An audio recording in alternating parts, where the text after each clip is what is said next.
Welcome back to the Just for Clicks podcast. I'm your host, Forrest, and with me are my wife, Alyssa. Hi. And our baby, Luna. There she is. Yeah, we just set her down in her little dock-a-tot, but I don't think she's going to be cooperative right now. She looks like she's in a mood. She was sleeping when I was holding her, and then I put her down and she fusses. So I'm going to hold her again, and we'll see how this goes. Yeah, I think if you sway her and hold her, she'll be okay. And if need be, I can also sway her and hold her. She took a really long nap. Yeah. She was sleeping for like 3 or 4 hours? Yeah, like 4 whole hours. Yeah. I was getting worried about her because I needed to feed her, and she just wasn't hungry, which is weird because she's usually hungry like after 2 or 3 hours. Yeah. We went on a walk, and I gave her a bath, so she's had an eventful day. So today we're going to be talking about beauty standards. We're going to be talking about toxic mommy culture, and we're going to do a review of Wonder Woman 84. Also, we might have a little bit of time for a couple emails. So strap in, guys. I feel like I say that every time. Strap in. Strap in, strap on. Get it. Strap on. Get hard. Get ready for this podcast. Hopefully you've got something to do, something productive to do. Do you think people listen to podcasts and don't do anything? That's weird. That's weird. I'm sure you can find something around your house to do. Right. You can organize your closet. You Yes, that's a good idea. Clean a floor. Clean your floors. You can maybe Water your begonias. maybe embroider something. Yeah, some kind of hobby. The only reason I listen to podcasts are because I need to get through tasks. It's like nectar. It's like fuel for my life. Yeah. You know, I don't want to just do tasks in complete silence. I guess I could listen to music, but I don't know. I'm not really big into like listening to music while I work and do stuff sometimes, but I feel like more like intellectually engaged when I listen to a podcast. So I've been listening to a lot of Double Toasted, which is a really good podcast about movies, and obviously the mainstays like Script Notes and a couple others. Yeah, I'm a podcast guy. I'm a podcast head. The Bill Burr podcast. What other podcasts do you listen to, babe? I do like the Bill Burr podcast. Yeah.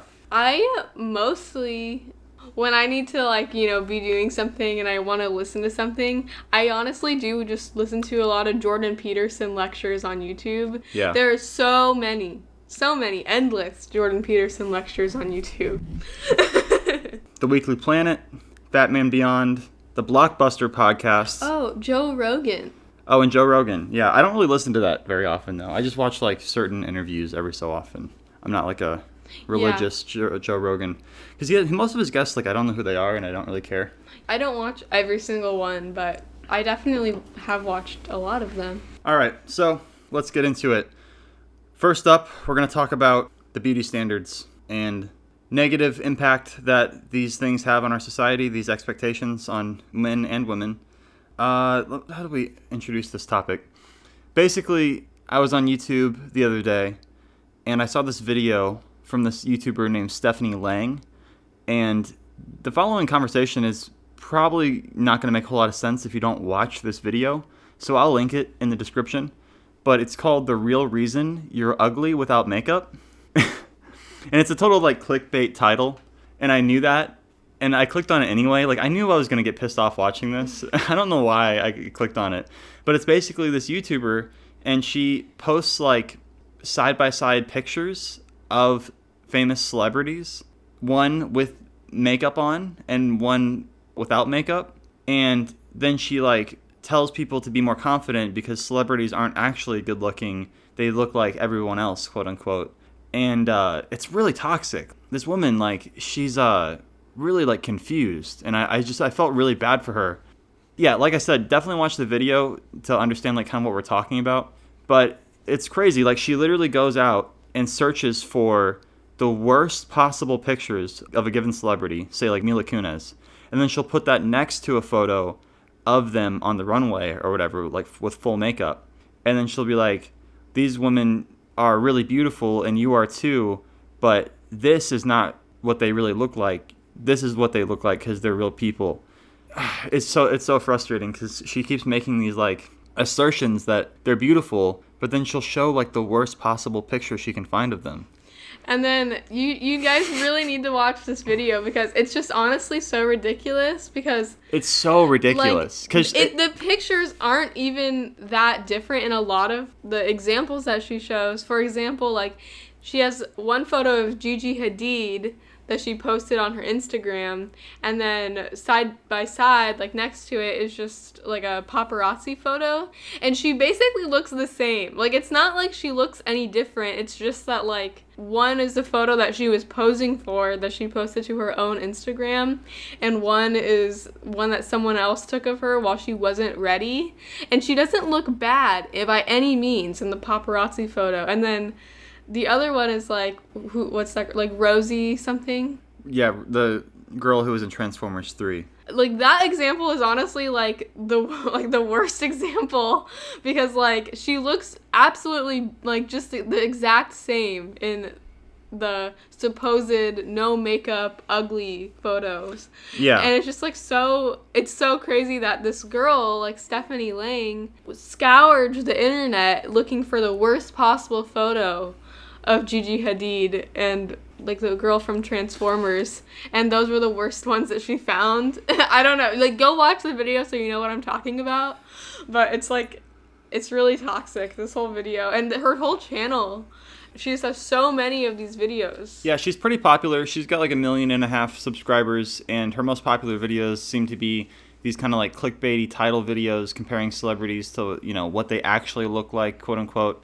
The real reason we're ashamed of our skin, why you're not as pretty as an influencer, the truth about pregnant influencers and their bodies. Yeah, she made why you'll never be able to flex like an influencer. This is why your body will never look like the influencers. What were you going to say, hon? Yeah, she made a video about pregnancy and postpartum bodies, and she has a baby.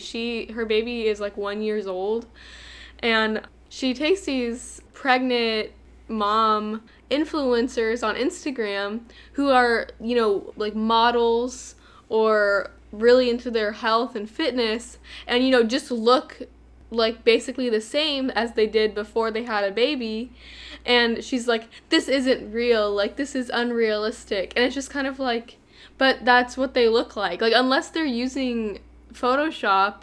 Well, that's kind of what her assertion is. She's saying that it's all makeup and it's all Photoshop and it's all, you know, selective lighting. And, you know, a lot of that's true, but at the same time, these women are actually just hot, and like some people just aren't hot, and you have to get over it. And then in her video that she made, she's like, she stands up and shows her belly, like Stephanie Lange shows her own belly, and she's like, this is what my body looks like postpartum, and it looks fine. She looks like thin.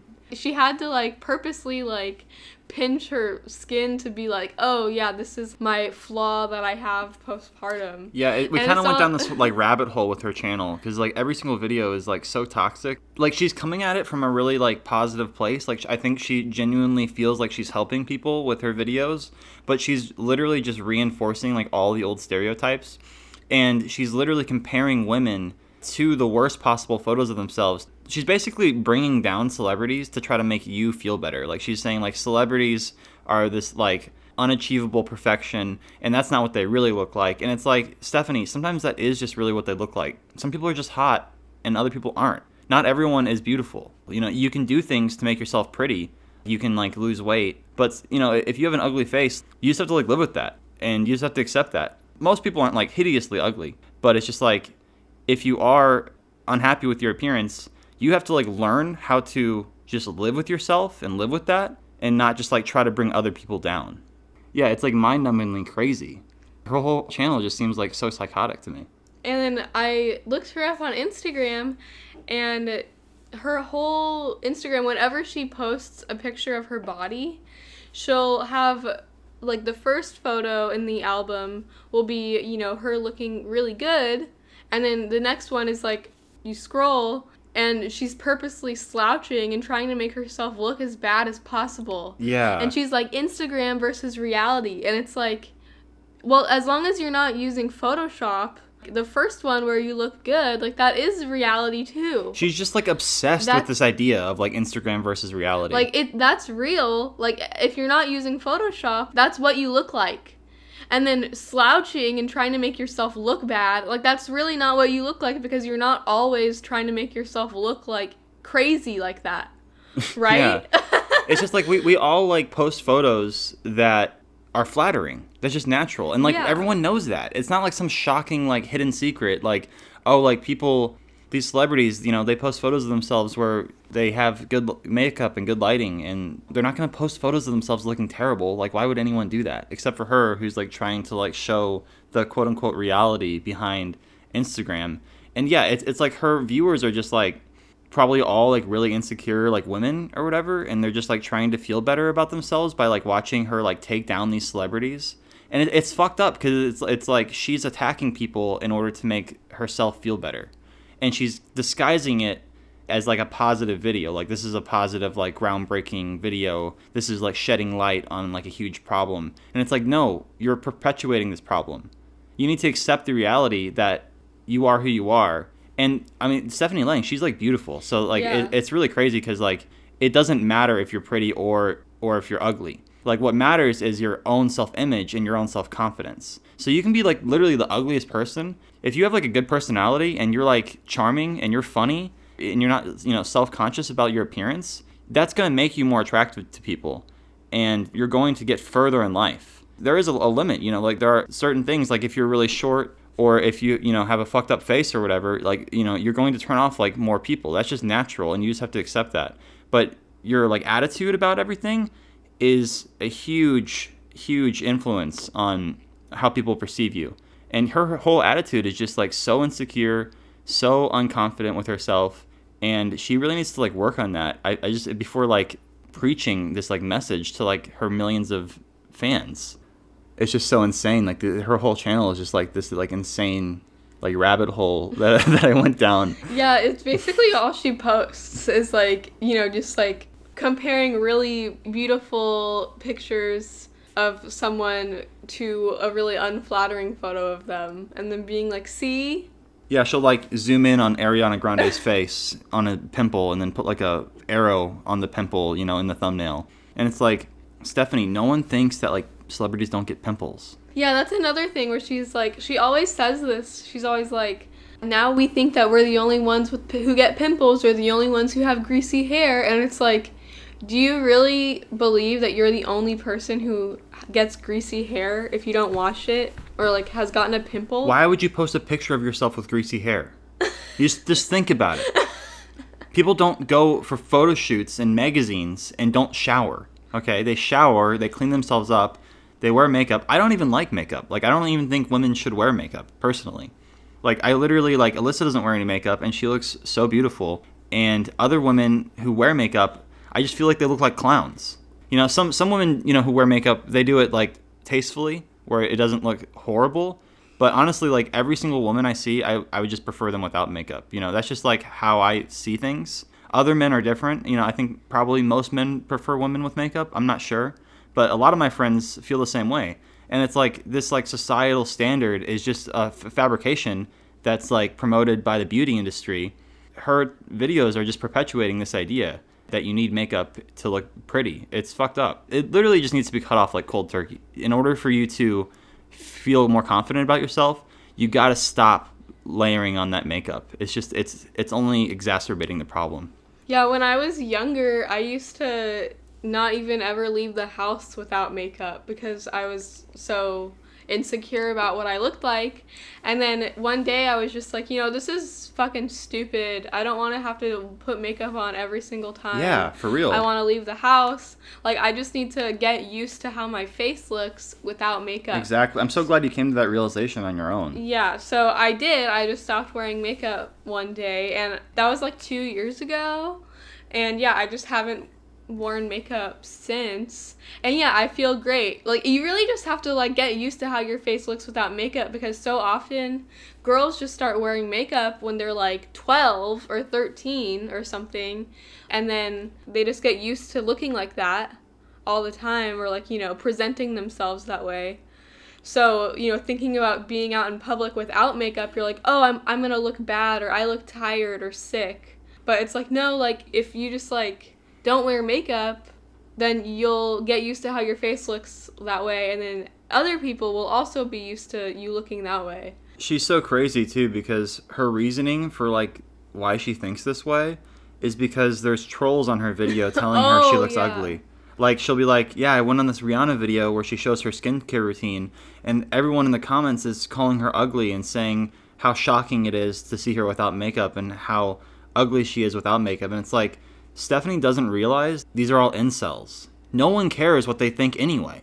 This doesn't represent actual people. These are like deeply disturbed men on YouTube videos commenting on women they'll never be able to get and trying to bring them down in order to make them feel better. It's not a good consensus of what men actually think. It's just so crazy because she'll also like show comments that she gets on her videos about people calling her ugly. It's like, if you're a woman online, you're going to get attacked for your appearance no matter what. That's just the fact. And like, I feel like so many people just like, not even just Stephanie, but so many people online in general, they don't have like good expectations for when they post. They'll be like influencers, or they'll be like trying to be YouTubers, and they just don't have an idea of what like human nature is like. When I post a video online, like, I know it's open to criticism, and I know what people are going to say, because honestly, like, it's pretty predictable. I have a really big forehead and like really thick eyebrows, so people are going to comment about that, and they do. It doesn't hurt me because like I've accepted that and I can't change that.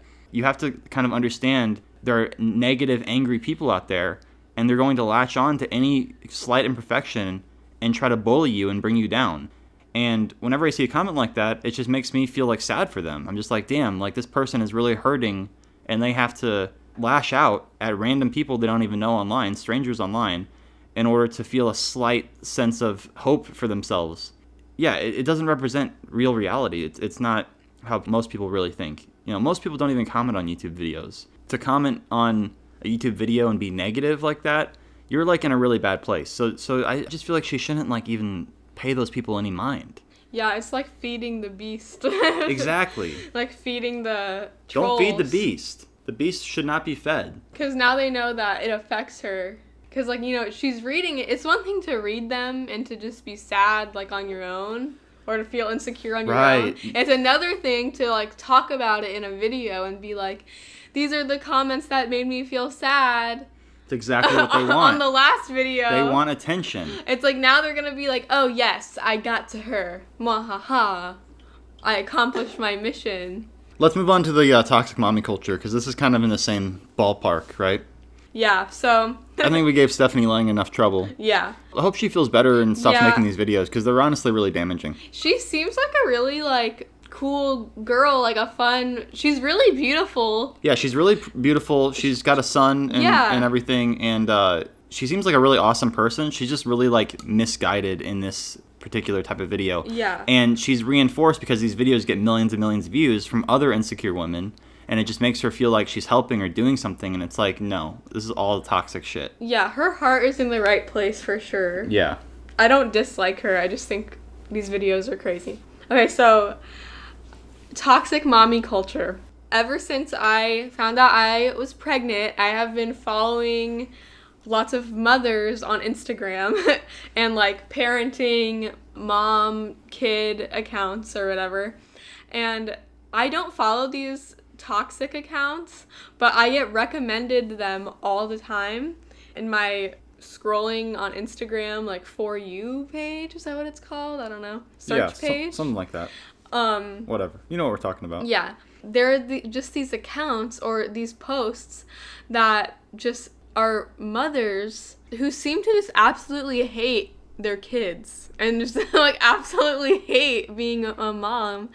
And it's like, you know what they'll say? They'll be like, just wait. Yeah, just wait. Just wait.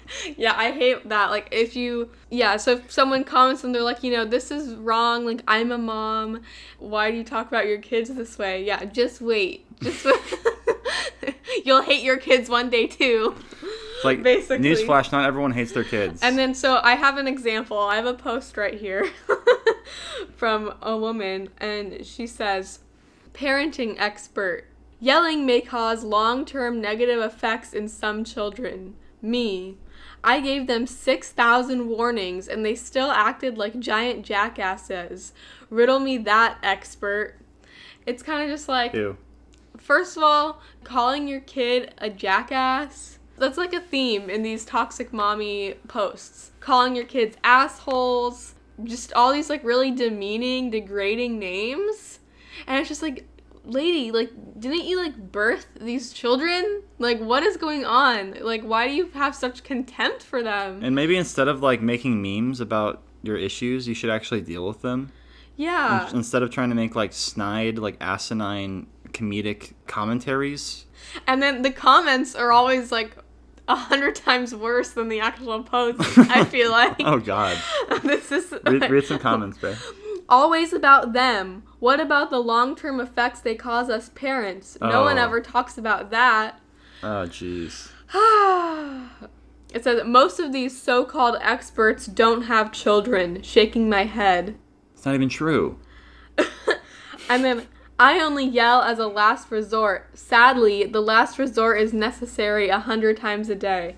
That one really gets me because it's like, if you're constantly yelling at your children, like, it's not going to make them behave. Yeah, you failed as a parent. Like, if you're constantly yelling at your kids, if you're yelling at your kids 100 times a day, you're failing. The thing is like, you shouldn't yell normally. So if you do ever have to yell, it's like, oh shit, mom and dad are mad, like really upset at me. But if you're constantly yelling, then they just think like, oh, I have an angry parent. My mom is just really mean. Yeah. Yeah, exactly. And it doesn't shock them. It's not like, oh shit, I actually did something wrong this time. And you can only ever escalate the situation because you're dulling their senses every single time. So you have to yell louder and louder and louder and louder and louder until, you're freaking out.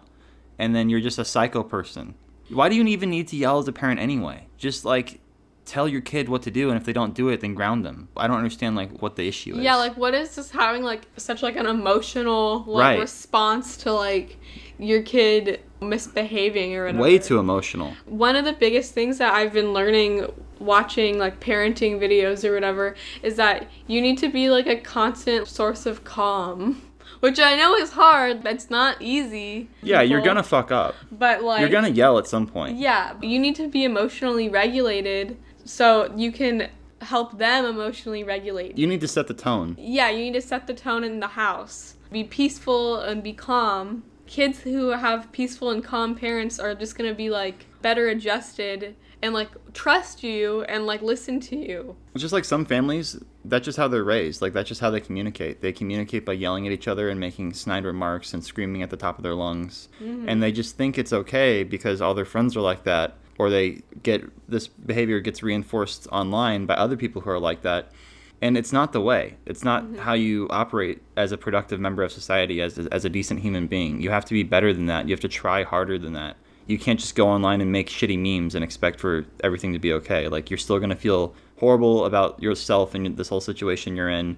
These shitty, unfunny memes are not helping you at all. And then, like, another aspect of this is, like, these women also just seem to hate their husbands as well.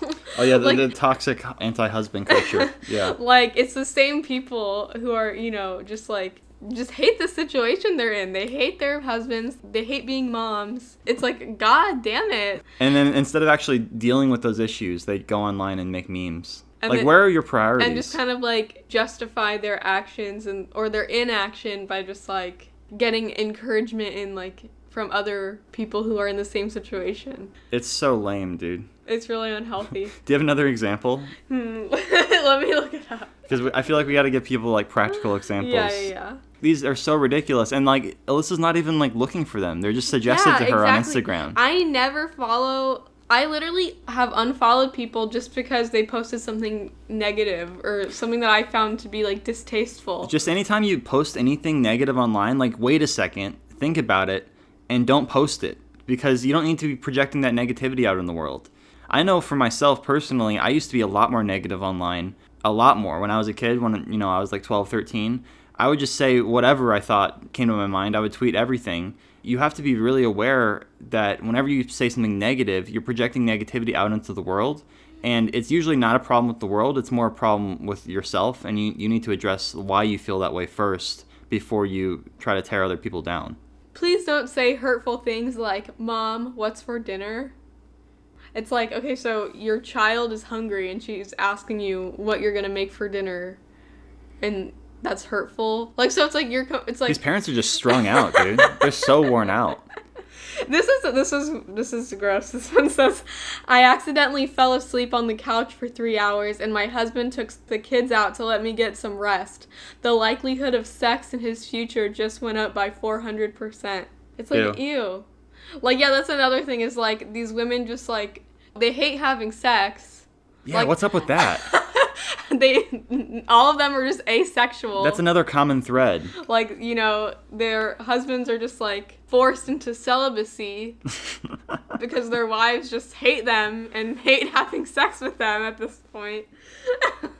And then, yeah, I know by me saying this and like talking down about these posts and like women who act like this, you know, if any of these types heard me say it, they would just be like, oh, just wait. Just wait. You just have one baby. Like, just wait. Like, until she, like, you know, like. Check back with us in 10 years. See how we're feeling. You just have to have a good attitude about everything. Because it's like, yeah, having a baby is difficult. And, like, you're going to be tired. And it's, like, taxing on you. You just have to have a good attitude. And you have to be grateful. Yeah, exactly. Be grateful that you can even have a baby. Literally. Like, be grateful that your child didn't fucking die in, like, get the fucking plague. Like, be thankful you're not in the gulag. Yeah, literally. Like, we live in just, like, the best time period We live in now. such an amazing time. If you live in America, you're doing really well, okay, first off. And if you're, like, not on the street, and if you're not fucking poor, you're doing fine. You have a TV. You have a phone. You have nothing to complain about. Like, Yeah. get your shit together and fucking figure your life out instead of whining all day online. It's really fucked up. Exactly. You know, you see the same thing with, like, women complaining about their periods and stuff online, too. Oh, yeah. Because, like, Alyssa, you know, I really love Alyssa because she's so positive. And that's something I noticed about her, like, right when I first started dating her. And she's like, I like to get my period. You know, I think it's really cool that I'm able to have a period and that I'm a woman. And, like, I really enjoy it. Like, yeah, you know, it sucks, you know, in some ways. But I'm really thankful for it. And then you always see these women online, like, just, like... And the same thing goes with childbirth. Like, Alyssa was just, like, really happy to be pregnant. And, like, yeah, she had back pain, you know, and she couldn't sit down, and there were issues. But you have to... I mean, it's not like any of that was a shocking surprise. Like, she knew what to expect from it, and she embraced it instead of trying to fight against it. Instead of bitching and complaining the entire time, she had a really awesome childbirth, and, like, she was really lucky to give birth. And, yeah, I mean, it hurt, right, hun? But you, like, you enjoyed it. Yeah, it definitely hurt, and yeah, it was definitely painful, like the contractions and everything, but you just have to remember that it was for a reason, you know? Like, you just have to think about the reason behind the pain and stuff. Yeah. Getting your period, like getting cramps, it's like, be grateful that your body is working and it's flushing out. Like, if you didn't want to get pregnant, like, be grateful that it's, like, working. Like, you know what I mean? And it's like, all about your mental mindset. Yeah. If you're in a negative space, you're going to flip everything. All incoming inputs are going to be flipped into a negative way or viewed under a negative lens. Yeah. And if you can swap that lens out for a positive lens, you'll start seeing all the positive things instead of all the negative things. Yeah, like, if you're a woman and you know, you're not on any type of hormonal birth control and you are just have your regular cycle every month, you could start tracking your cycle just for fun, even if that's not going to be, like, your main form of birth control. And you can just see, like, oh, that's so cool, because women go through 4 stages every month, a week per stage. And, you know, that's awesome. I think that's so cool that I get to experience that. Men don't get to experience that. Men are just, like, you know, pretty much in the same stage all the time. They just have one mode. Yeah. Women have 4 modes. That's lit. You know, I don't know. I just like that about being a woman. And I was really excited to experience being pregnant. And I kind of think it is a privilege to be born a woman and to get to carry your own child. And to basically be like a portal from the spirit realm into the real world.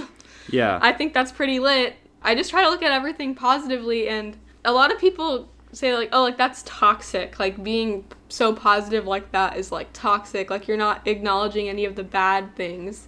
And it's like, yeah, I can see why they would think that, but it's also just, like, you can accept the bad things and, you know, acknowledge that there's negative stuff, but that doesn't have to define the whole experience for you. That's a good way to put it. Be like, yeah, childbirth is painful, but I have a baby now. And, like, I got to, and I didn't want to do it. I didn't want an epidural because I hate needles, and I just wanted to really feel what it was like to give birth. Yeah. So, and that's part of giving birth. And it's fucked up that Instagram, like, suggests all this bullshit, because, like, we wouldn't even be talking about this stuff if it wasn't being suggested to us. Like, Stephanie Lange's videos were suggested to me on YouTube. These shit posts were suggested to Alyssa on Instagram. And if they're being suggested to us, that means they're being suggested to millions of other people. And this toxic culture is just getting recycled over and over again. And the buck stops at you. You have to try to consider your life and what you're putting out into the world and not create a negative environment for people. I'm tired of seeing this shit. Yeah, I just think a big part of it is just, like, you need to be grateful, and you need to, like, just choose to be joyful. Like, joy is kind of like happiness, like, despite circumstances, if that makes sense. Like, you need to choose, like, to just, like, see the joy in every situation, which is hard, and it's easier said than done, and I don't do it all the time perfectly, but I just think that's, like, a good mindset to have in life. Yeah, and yeah, quit making gratitude. excuses too. Anytime anyone says anything like that, there'll be a million excuses of why that's not possible, or why that person saying that is privileged or whatever. Yeah. It's like, it's all excuses. Mm-hmm. Every single thing. Just change your attitude. I follow a lactation consultant on Instagram because she's just, like, a mom too, and, like, she posts, like, mommy stuff, but she is a lactation consultant, and she posts a lot about breastfeeding and kind of, like, the benefits of breastfeeding and tips on how to breastfeed. And she made this post about, like, the answer to breastfeeding problems isn't always formula. Like, the first answer to a breastfeeding problem should be education and knowledge about breastfeeding and help with breastfeeding. Yeah, that's the problem. Everyone's always looking for a quick fix. So she was just commenting, like, like, a lot of times women, when they're having an issue with breastfeeding, people will just tell them, oh, just use formula. Like, it's fine. Like, you don't need to breastfeed. Like, formula is just as good.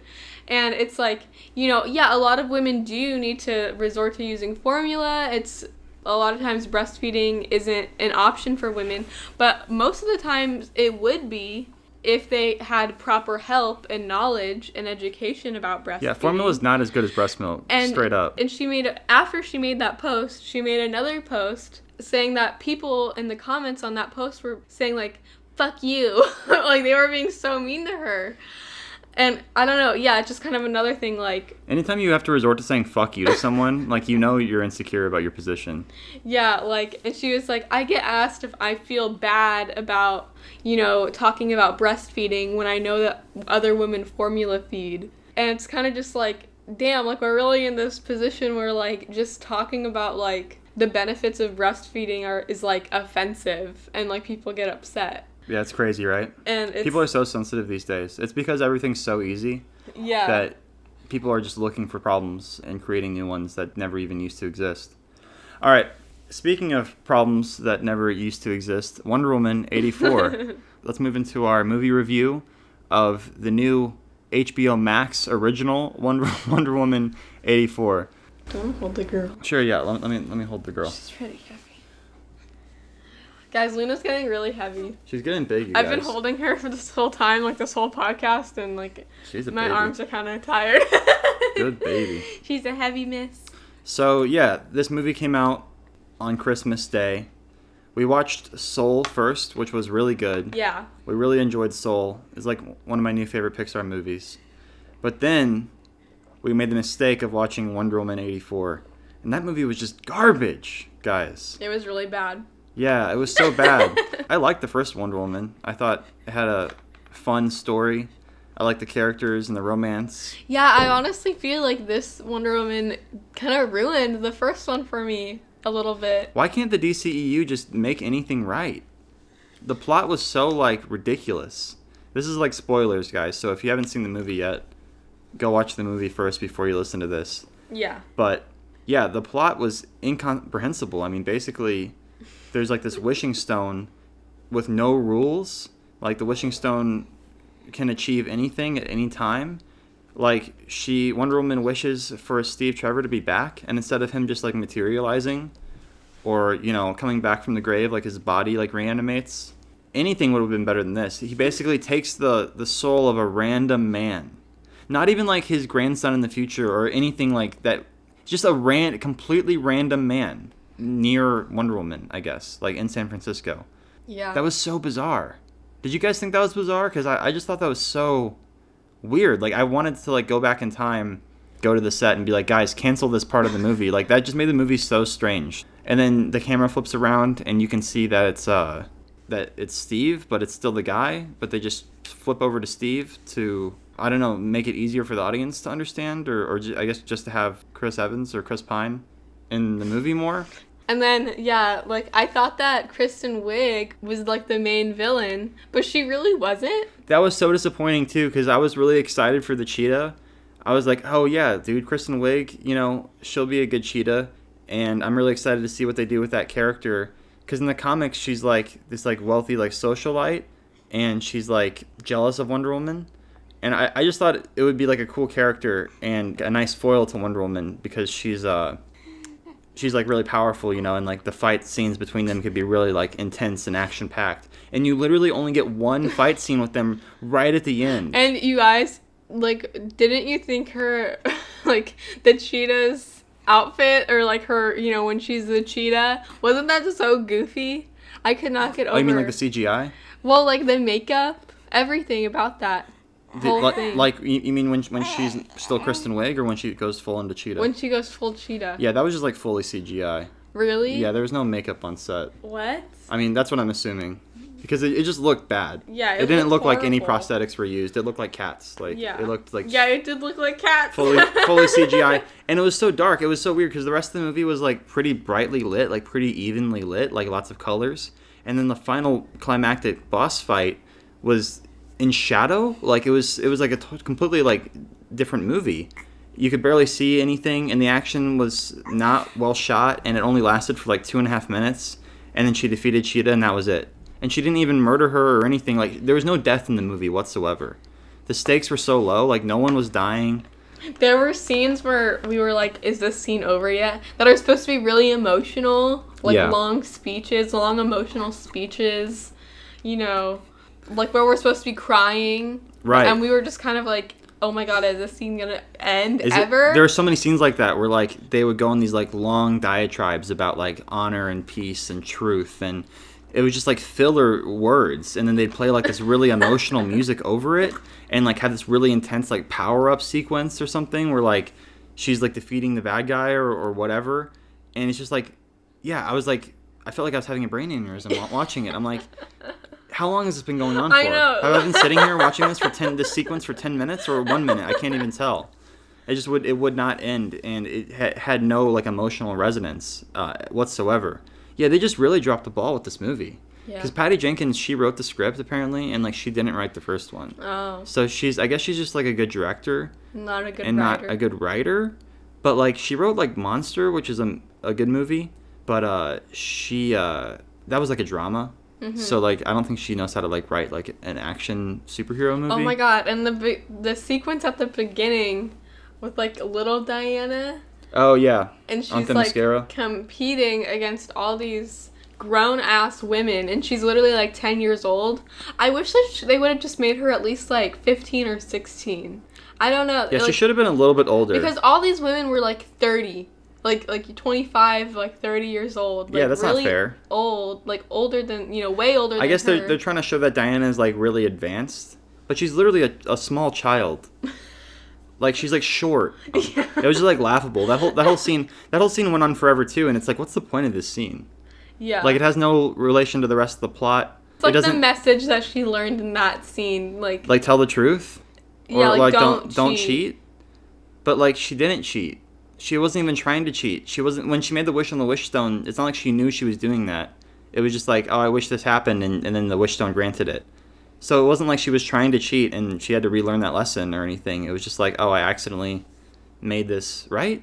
Yeah, I think so. I'm pretty sure. I've only seen it once, and I will only ever see it once. It was just so disappointing because I was actually like looking forward to it. Yeah, me too. I was like, damn, this is coming out on Christmas Day. We're going to watch Soul and Wonder Woman. And Soul was really good. Yeah. But yeah, I always feel like I have more to say on like bad movies because I get really heated. But with like good movies, I'm like, yeah, it was really good. I like this, I like that. No, but like I could talk about Soul too, but for this podcast, I definitely want to like review like every like Marvel or DC movie that comes out in the future. I think a big chunk of my audience are into that kind of stuff, and I'm really into that kind of stuff. So I'm not necessarily going to do like whole ass movie reviews on every movie I see on this podcast, but I think like definitely like every DC movie that comes out, I want to do a full review, and every Marvel movie that comes out, I want to do a full review, just because I think that would be fun. And I'm just going to give my like full on like honest opinion and like how I felt watching the movie. Wonder Woman was just such a disappointment. Pedro Pascal was like so sweaty. They did not do our boy any favors. Like he looks so bad in this movie, and he's a handsome man. Like I like Pedro Pascal. Like I think he's like super like hot and like sexy like usually, but like in this he just looked like gross. Yeah, Forrest was showing me pictures of what Pedro Pascal like usually looks like, and it was just I couldn't believe it was the same guy. Yeah, they made him look like Trump. Like literally. Like a Mexican Trump. It was so weird. Why? Like, why? How did they accomplish that? They gave him this, like, terrible wig that doesn't even look right on his head. And... yeah, his hair was, like, light or something in Wonder Woman, but in real life it's dark. Yeah, exactly. And he keeps, like, giving this, like, same performance over and over again. Like, there were multiple scenes that I thought we, like, had rewound the movie or something. Because, like, he just kept doing the same thing with different people, like, over and over again. So much of this movie was filler. There's hardly any action in it. There's literally like 2 or 3 action scenes. There's like one action scene at the beginning at the mall, and then there was one action scene in the middle of the movie with the truck scene, and I really liked that scene. I thought that was fun. It reminded me of like Indiana Jones. I was like, more of this, please. I mean, it was a little corny, but I still enjoyed it. It felt more like Sam Raimi to me. That was definitely a highlight of the movie, was that action scene, but it took like an hour to get to that, because you watch the opening and then you're like just hanging out with these people for like a whole ass hour.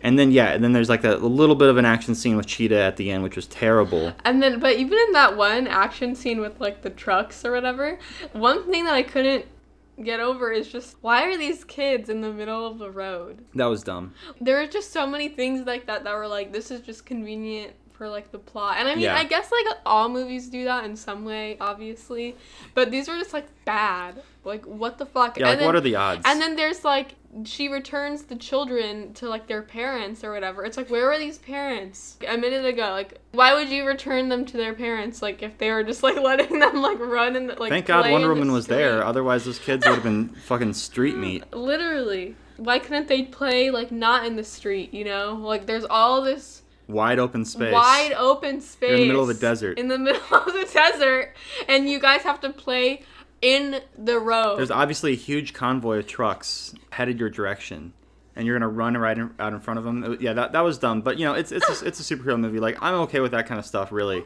it was more just like the plot and the characterization and like the dialogue. The action was well directed in that scene, but yeah, it was just really hit and miss. Like, I liked the opening scene too. I liked the scene in the mall. It was a little cheesy, sure, but I guess I enjoyed it. One positive thing I can say about Wonder Woman is I do like the 80s aesthetic. It provided strong 80s aesthetic vibes. Yeah, I like that. I mean, I'm a little bit over the 80s. Hey, baby. What's up, the baby? Maybe she wants to be changed? Baby. Baby. Oh, maybe I'll burp her. Give me that. Give me that, baby.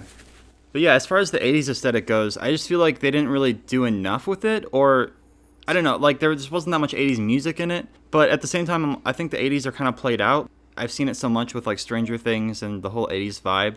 It is kind of cool, but I don't know, I would have preferred like maybe the 60s or the 70s. I feel like that era would have been kind of neater.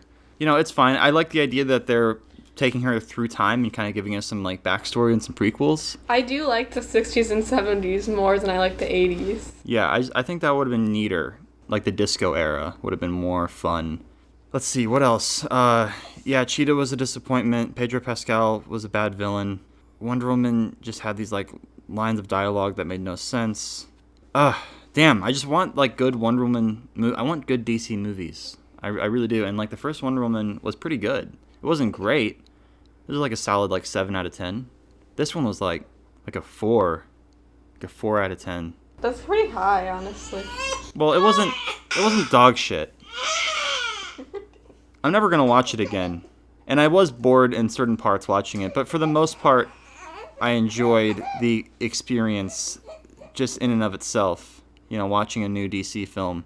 It wasn't like just like an awful experience watching it, but I just don't like the movie. Because some movies, like movies that are really bad, like it's just like grating to watch.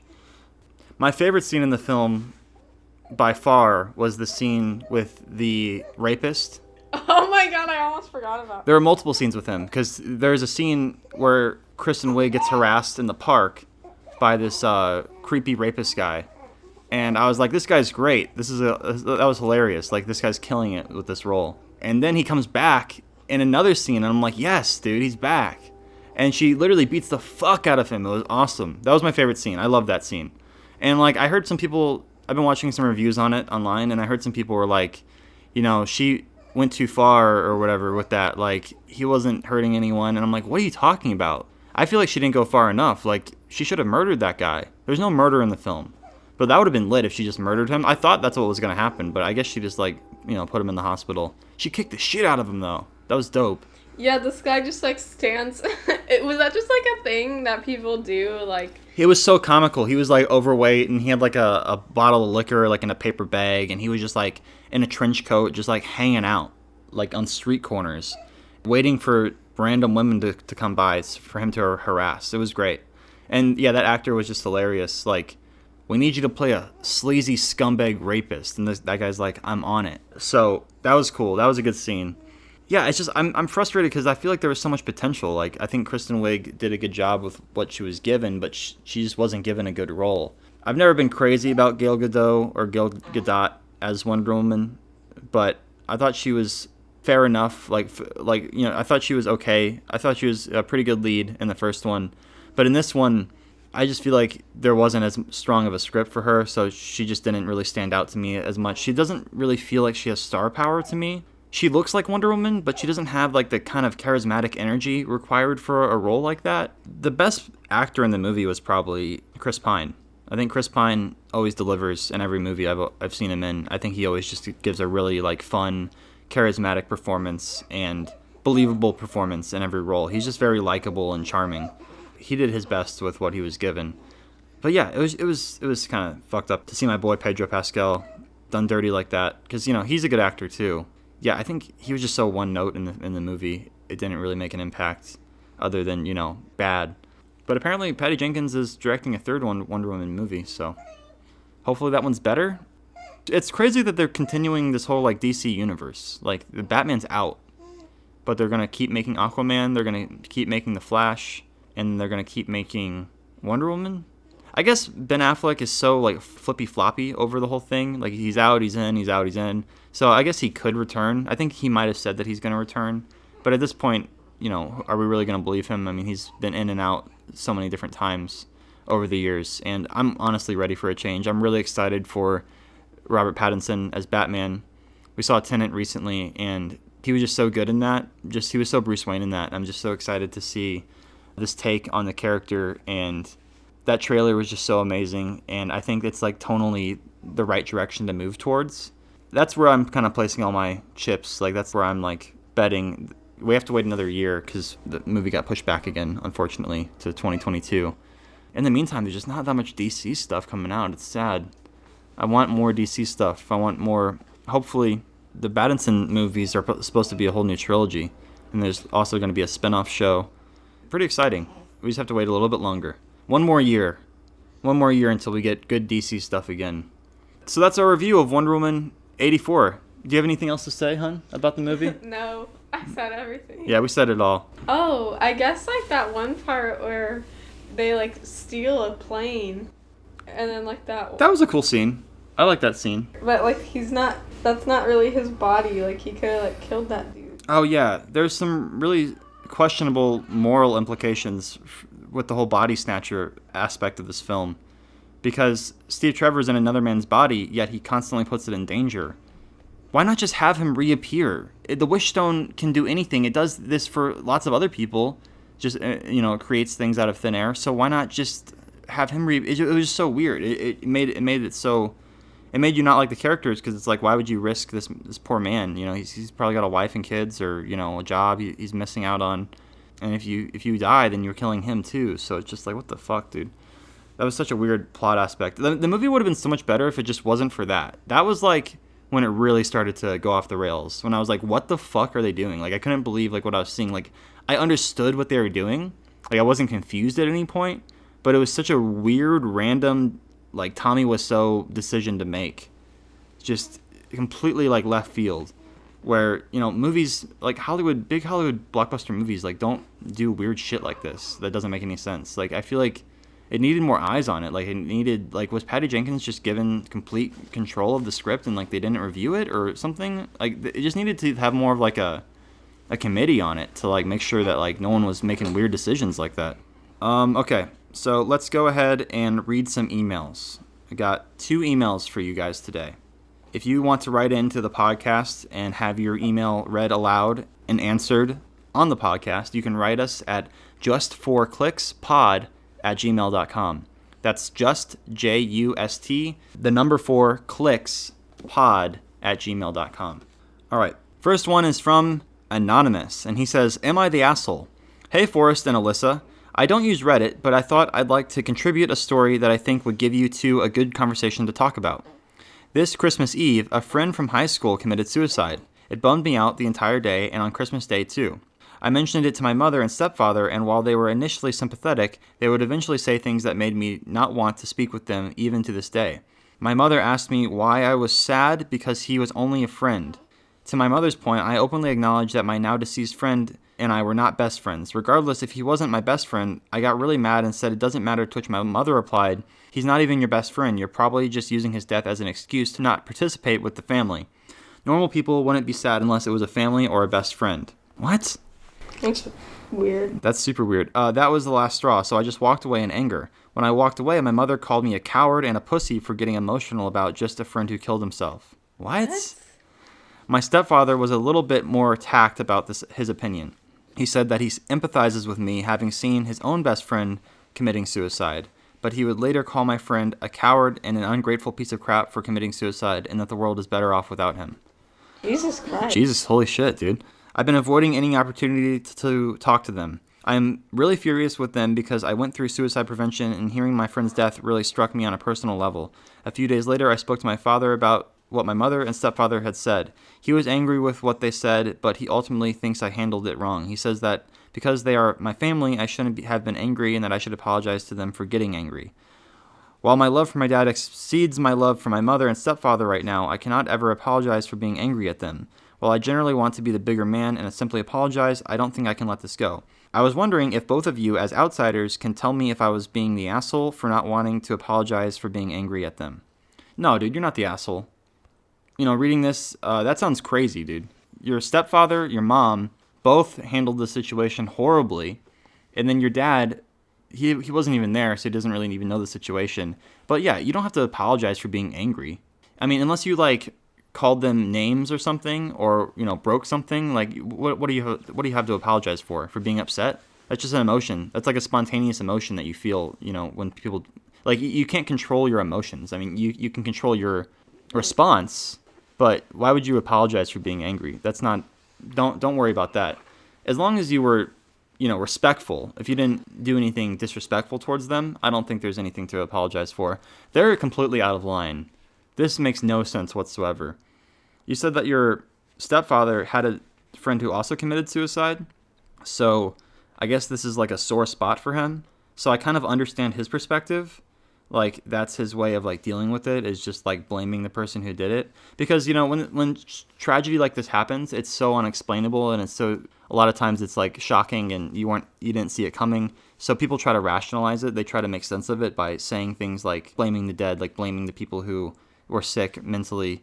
And it's easier for them to, like, defer that, like, anger and that frustration onto that person who's now deceased, rather than just, like, admitting that they had an issue and that it's a sad thing. It's so hard for people to process emotions. I've never gone through anything this severe, so it's hard for me to speak on, but from what I can tell, your stepfather hasn't processed his friend's death in a healthy way. And yeah, who knows what's going on with your mom? I mean, your mom called you a pussy. You're not a pussy, dude. That's fucked up. Like, if you know a kid who killed himself, that's fucking not chill. That's going to affect you emotionally. But, don't think that you're out of line. You're definitely not the asshole in this situation. What would you say, hon? Yeah, you're definitely for sure not the asshole. Don't worry about that. Yeah. Yeah, I also don't think you need to apologize. Yeah, like they were just totally out of line. His mom called him a pussy? Jesus fucking Christ. God damn it. Your mom sounds like she's wild, bro. Yeah. She's wilding out. Yeah, and like I think it's really rude that it's like you're obviously upset over your friend passing away and your stepdad, calls him a pussy or a coward and that he's better off not being here. It's like there are better ways to express your opinions about like suicide. Definitely. So that was fucked up. So yeah, you're not the asshole. I'm really sorry about your friend. I'm really sorry about your parents. Yeah, I'm sorry, dude. This sucks. Yeah, that sucks ass, dude. It's you'll feel better in time, but it's going to take time to heal, and you shouldn't try to rush that process along. You should really try to embrace it and let yourself be open to feeling all your emotions because they're all valid. All right, let's move on to Mr. Waffle Studios. He says, love advice. Please help. Hello, Forrest. Hello, Alyssa. It's Mr. Waffle from the live streams. First of all, I just want to congratulate you on becoming a father. I have a little problem. There's a girl I like. She's super smart and intelligent. We both like drawing, even though she's much better than I am. Lately, in quarantine, I can't stop thinking about her. Last night, her mom invited me to come over on the 9th of January and stay there until the 16th of January. So, I decided while I was there, I would make my first move, if you will. I really want to be with her, and I hope she accepts me. But there is a problem. I've known this girl since we were toddlers. So there's a really big chance I'm going to be friend-zoned anyway. I don't even know how to start a conversation with her about that. If you can help in any way, please do it. Okay, bet. I'm guessing Mr. Waffle is on the younger side. Hasn't had a whole lot of experience with the ladies. But I've been in your situation before. I know how this feels. It sounds really scary to approach her. You don't know what you're doing. And you don't want to come across as a fucking asshole or, you don't want to make her feel uncomfortable. So it can be really nerve-wracking. But I think you have to be honest and you have to let her know how you feel at some point and just be really open to what she says about it. Really understand her perspective on things. It's hard to know when to make that move. You have to kind of wait for a good opportunity. You don't want to just blurt it all out while you're about to go and do something. You want to make sure there's time to talk about it. But at the same time, in my experience, I feel like that kind of chemistry just naturally develops, and sometimes you may be rushing things along, especially if it's someone you've known since you were toddlers. I feel like, yeah, maybe you should just kind of wait it out a little bit longer and kind of just give her more time to come around to the idea of being with you. What would you say, hun? Yeah, I this is hard. I don't really know because, yeah, you kind of want just things to flow naturally. I guess you should just, say something. Just make a move on her. Just tell her how you feel. Just be like, yeah, I have a crush on you. I want to hang out with you as more than friends. Yeah, it's just so hard to kind of make that move. Because if you don't make that move, you're just always going to be thinking about that. But if you do, you kind of run the risk of, ruining the friendship. It's so much easier with other girls because other girls that you haven't known for a long time because, you are introduced into their lives as a potential romantic interest. With this type of situation, you have to, convince her that you are a romantic interest because, you're not together right now and you've known each other for a long time and you've had the potential to be together before and you haven't. So I feel like you're already kind of friend-zoned. Yeah, I kind of just feel I don't know, yeah, you might just, can you find someone else? Yeah, that's kind of how I feel too. He likes her, he wants her. Well, I don't know. Yeah, I feel like you're definitely in the friend zone already. So getting out of that, I mean, it's not something I have any real advice for because every situation is so different. But try to find a good moment to talk to her about it. But the thing is, talking about it's not romantic. You want her to feel like she's being swept off her feet. You want her to feel special about this moment. You don't want to feel like you're asking her to do something. Yeah. You don't want to make her feel like you're asking her permission to date her. Yeah, exactly. She should feel lucky to date you. Yeah, it should when you. Yeah, it sucks like when it's like, like you guys are just already comfortable together, Right. like hanging out, because you kind of want it to be like, oh, like I'm nervous to hang out with him, like because Right. I like him. Like, what is he Right. gonna like? What's gonna happen? Like, like so like when you make a move on her, it's like, ooh, like he held my hand, like not just like, oh, like what's going on? Like I don't know. Yeah. Like it's hard. But you also can't just like start kissing her because that's like assault. So you have to use your words first. Yeah, this is a tough one, man. This might be the hardest question I've ever had to answer. Maybe. I don't know. God damn it. Maybe You've really given me a like, tough nut to crack here, Mr. Waffle. Maybe just like hold her hand. I don't know. I know what to do. You should ask her if she wants to snuggle. That's good. Yeah. Good. That's what you should do. That's really good. Yeah. That's a good solution. I figured it out. Yeah, ask her if she wants to snuggle, and if she says yes, she probably likes you. Yeah. And if she doesn't, That's your answer. that's your answer and it's time to move on to a new chick. Yeah. But if she does say yes, that's a good indication that she likes you, and she'll probably like you even more after the snuggle. Yeah. Yeah, because that's a good idea, because snuggling is kind of like, it's romantic, it's very physical, but it can also just be like friendly. Yeah, right. Right. So like you don't seem like, like weird for asking her to snuggle, but it's also like, Yeah, I would like get cozy, maybe watch a movie or something, and ask her if she wants to snuggle. yeah. Yeah, that's what I would do. It took me a second to get there. I had to really think about it in real time, because I don't like, I pre-read the emails sometimes, but I don't like come up with answers before. I kind of have to come up with the answers on the fly. But yeah, that's what you should do. Just be open to whatever comes after that. Don't have too much of an expectation either way. Guys, that'll do it for this episode of Just for Clicks. Thank you so much for listening. Thank you to my incredible wife, Alyssa, for being here and contributing her insights. Also, I wrapped production on my Mandalorian Lego project, so I'm really excited to bring that to YouTube. Should be done any day now. So I will have a release date soon, let you know what's going on. Also, that'll be followed by a behind-the-scenes video. So super excited to post that stuff, and I'm excited for you guys to see this because I've been working on it for a long time.